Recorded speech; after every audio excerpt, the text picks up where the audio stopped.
I think the concept of normal is really, really interesting, because I think what it is about who's in, who's out. But the idea that motherhood is normal, I think, is something that the 20 to 25% of women are, you know, we challenge that.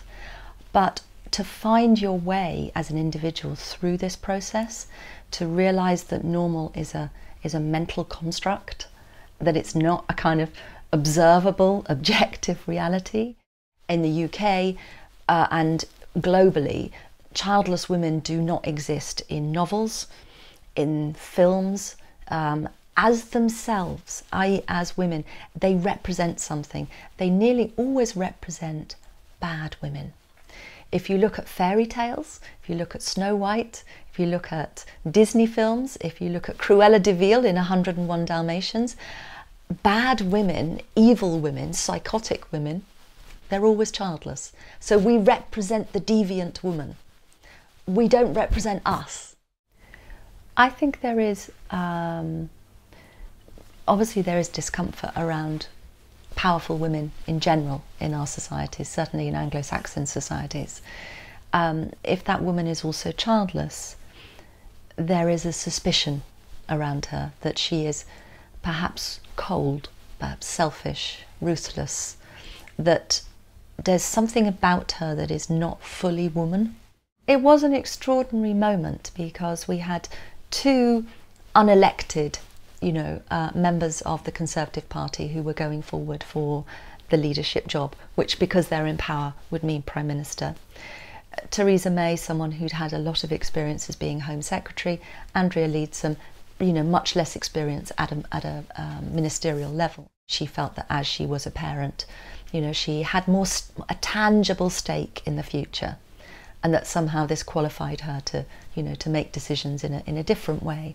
Julia Gillard, who was the Prime Minister of Australia, received the most blistering comments from Tony Abbott, who was then leader of the opposition, who called her deliberately barren, and really said she couldn't be in charge of making policies that affected families because she wasn't a parent.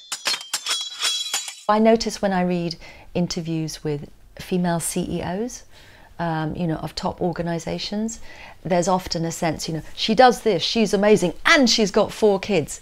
It never mentions whether a man CEO has children. It's about what he does for the company. It's about decisions he's made. It's not about whether he has children or not. So there is still a real double standard there.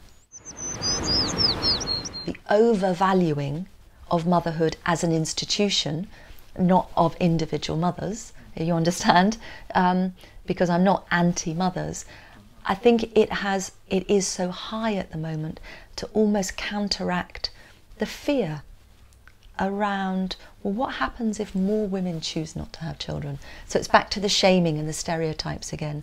So I think childless women are now currently there, mothers are there as stereotypes. I think really what we need to do is we need to bring them to the middle. They only use the negative side of these stereotypes to shame us. Why is society so scared of us that it needs to make us so small and feel so ashamed? It's becoming very difficult to shame this many women into silence because we're finding each other. And we're finding actually that the other women aren't these weeping weirdos, which is what childless women often think other childless women are going to be like that. But actually, we're a really diverse bunch of interesting women. It's interesting how this issue divides us. And I think that's a very powerful political thing to do, to divide women. I think it stops us using our new power, our new equality.